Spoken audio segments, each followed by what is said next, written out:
Hello, नमस्ते अनि स्वागत छ। साथीहरू, आज हामी नेपाली भाषामा पाइथन प्रोग्रामिङ कोर्सको सेकेन्ड एपिसोड सुरु गर्न गइरहेका छौँ।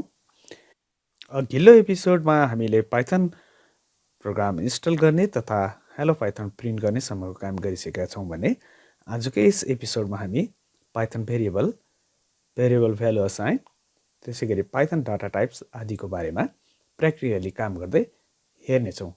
ल त आजको एपिसोड सुरु।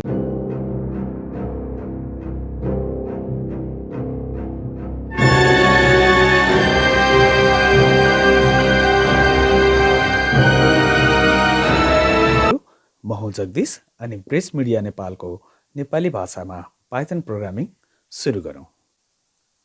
आजको यस एपिसोडमा हामी एउटा नयाँ फोल्डर बनाएर काम गर्न सुरु गर्न गइरहेका छौँ। डेस्कटपमा मैले एउटा नयाँ फोल्डर बनाउन गइरहेको छु, जसमा मैले D2 भनेर नाम दिन्छु यो फोल्डरलाई, र हामीसँग हिजो गरेको फाइललाई पनि यही ठाउँमा तानौँ।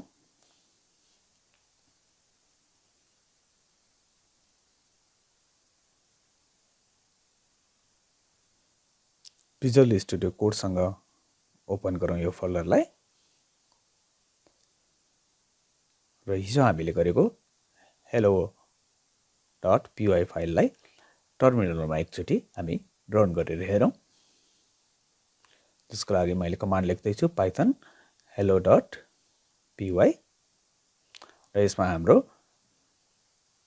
हेलो पाइथन भन्ने कोड देखिसकेको छ। यो प्रिन्ट भन्ने कमान्ड हामीले कुनै पनि कुराहरूलाई हाम्रो स्क्रिनमा डिस्प्ले देखाउनु परेको अवस्थामा यो प्रिन्ट भन्ने फङ्सन युज गर्छौँ, जसले पाइथनमा हामीले लेखेको कुनै पनि कुराहरू अथवा भेरिएबलहरूलाई यसको प्यारामिटरभित्र जुन ब्र्याकेटभित्र जे कुराहरू छ त्यो कुराहरूलाई डिस्प्लेमा देखाउने काम गर्छ। र प्रिन्ट कमान्ड भनेको अथवा प्रिन्ट फङ्सन भनेको हाम्रो पाइथनको बिल्ट-इन फङ्सन हो, जसले स्क्रिनमा केही कुराहरू डिस्प्ले गर्ने अथवा भ्यालुहरूलाई प्रिन्ट गर्ने कामको लागि हामी प्रयोगमा ल्याउने गर्दछौँ। त्यसगरी हामीले यहाँ दुई किसिमको कोटहरू युज गरिरहेका छौँ, सिङ्गल कोट र डबल कोट। हामीले युज गरिरहेको भ्यालुहरू स्ट्रिङ भ्यालु छ भनेदेखि यसरी हामीले यसलाई कोटभित्र लेख्ने गर्दछौँ। तल हामी देख्न सक्छौँ प्रोग्राम रन गर्दाखेरि हेलो पाइथन र दिस इज सेकेन्ड डे भनेर देखिरहेछ। यसरी हामीले स्ट्रिङ भ्यालुहरू अथवा अल्फाबेटिकल भ्यालुहरूलाई चाहिँ प्रिन्ट गरेर देखाउनु परेको अवस्थामा सिङ्गल कोट अथवा डबल कोट कुनै एक हामीले युज गर्न सक्छौँ। साथीहरू, अब लागौँ पाइथन भेरिएबलतिर। भेरिएबल भन्नाले म्युटेबल अथवा चेन्जेबल भ्यालुहरूलाई बुझ्न सकिन्छ। भेरिएबल भन्नाले प्रोग्रामले रन टाइममा आउन सक्ने भ्यालुहरूलाई स्टोर गर्नको लागि मेमोरीमा होल्ड गरिरहेको स्पेस भन्ने बुझिन्छ। प्रोग्रामहरू रन भइरहेको समयमा विभिन्न किसिमका भ्यालुहरू आउने, मेमोरीहरूमा बस्ने, क्यालकुलेसन हुने, कम्पेयर हुने आदि जस्ता क्रियाहरू भइरहेको हुन्छ, र भेरिएबलमा भएका भ्यालुहरू पनि चेन्ज भइरहेको हुन्छ। यस्ता किसिमका डाटाहरूलाई मेमोरीमा होल्ड गर्ने कुनै एक नाम नै भेरिएबल हो। यसरी कुनै एक नाम भएको भेरिएबलमा हामीले कुनै पनि भ्यालुहरूलाई इक्वल्स टु साइन बिचमा युज गरेर भ्यालुहरू राख्छौँ भनेदेखि त्यसलाई भ्यालु असाइन भनिन्छ। र हामीले त्यसरी असाइन गरेको भ्यालुहरू त्यो भेरिएबलमा असाइन भएर बसिरहेको हुन्छ, अथवा मेमोरीमा त्यो भेरिएबलको नेम कल गर्ने बित्तिकै हामीले त्यसमा असाइन गरेको भ्यालुहरूलाई चाहिँ हामी युज गर्न सक्छौँ। र यही स्टेपलाई नै हामी प्रोग्रामिङमा भ्यालु असाइन पनि भन्न सकिन्छ। यस ठाउँमा हामीले भ्यालु असाइनको लागि असाइनमेन्ट अपरेटरको रूपमा इक्वल्स टुलाई युज गर्छौँ। उदाहरणको लागि हेरौँ, माई नम्बर इक्वल्स टु 1 2 3 4 5, र यहाँ हाम्रो माई नम्बर भनेको भेरिएबल नेम हो भनेदेखि इक्वल्स टुले 1 2 3 4 5 लाई असाइन गरेको छ, र यो भ्यालुलाई हामी प्रिन्ट गरेर हेरौँ। यहाँ हामी देख्न सक्छौँ स्क्रिनमा भेरिएबलको भ्यालु 1 2 3 4 5 प्रिन्ट भइसकेको छ। त्यसै गरी अर्को एउटा भ्यालु राखौँ, डिइसी अन्डरस्कोर नम्बर, डेसिमल नम्बर भनेर चिनियोस् भनेर भन्ने उद्देश्यले मैले डिइसी अन्डरस्कोर नम लेखिरहेको छु, र यसमा मैले डिइसी अन्डरस्कोर नमलाई प्रिन्ट गरेँ भनेदेखि यहाँ हाम्रो डेसिमल नम्बर आउनुपर्छ, सरी मेरो यहाँ टाइप मिस्टेक भयो, डेसिमल छुटेको छ। ओके, अब हामी यो भ्यालुलाई प्रिन्ट गरेर हेरौँ र हामी यहाँ देख्न सक्छौँ डेसिमल नम्बर देखिरहेको छ। यसरी कुनै एक नाममा भ्यालु असाइन गर्नलाई हामी असाइन भ्यालु भन्छौँ र इक्वल्स टुलाई हामीले कुनै पनि प्रोग्रामिङ ल्याङ्ग्वेजमा असाइनमेन्ट अपरेटरको रूपमा लिने गरिन्छ। यसरी असाइन गरिएका भेरिएबलमा असाइन गरिएका भ्यालुहरूलाई हामीले विभिन्न किसिमका अर्थमेटिक अपरेसन तथा लजिकल अपरेसनहरूमा प्रयोगमा लिएर आउन सकिन्छ। फर इक्जाम्पल, माथि दिएको माई नम्बर र डेसिमल नम्बरलाई मैले यहाँ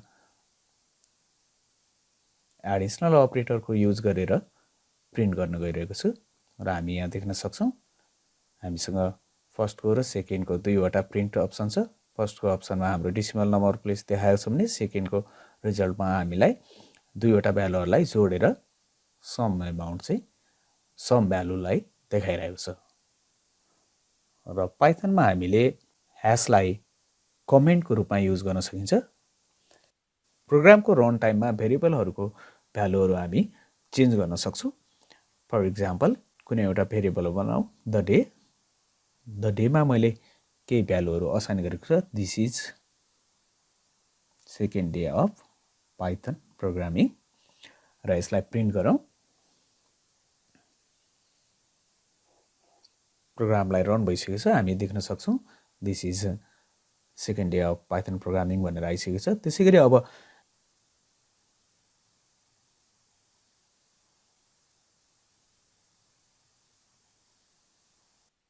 सेम भेरिएबलमै मैले अर्को भ्यालु असाइन गर्छु, टुमरो विल लर्न।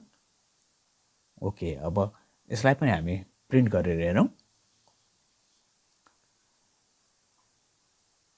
यो दुईवटा स्टेटमेन्टहरूमा फर्स्ट स्टेटमेन्टको प्रिन्ट आउटलाई हेर्दाखेरि यसले फर्स्टको भ्यालुलाई देखाइरहेको छ भने सेकेन्डमा जाँदा द डे भन्ने भेरिएबलमा भएको भ्यालु चेन्ज भएको कारण सेकेन्ड भ्यालुलाई हामी डिस्प्लेमा आएको देख्न सक्छौँ।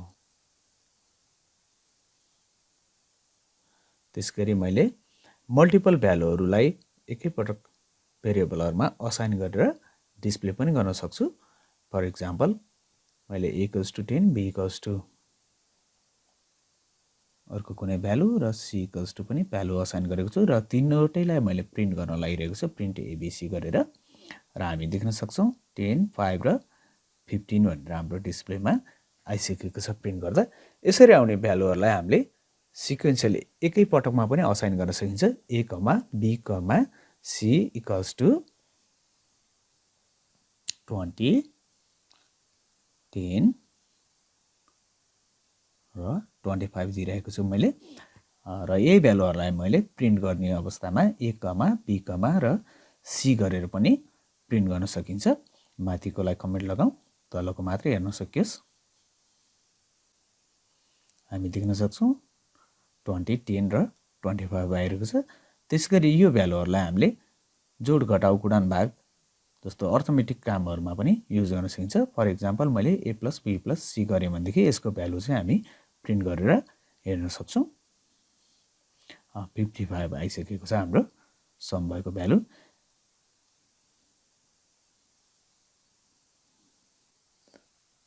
साथीहरू, तपाईहरुलाई आजको एपिसोड कस्तो लाग्यो? कृपया आफ्नो प्रतिक्रिया दिन नभुल्नुहोला। आजको लागि यो भिडियोलाई यतिमै अन्त्य गर्न चाहन्छु। भोलि फेरि भेटौँला। Have a good day. नमस्ते।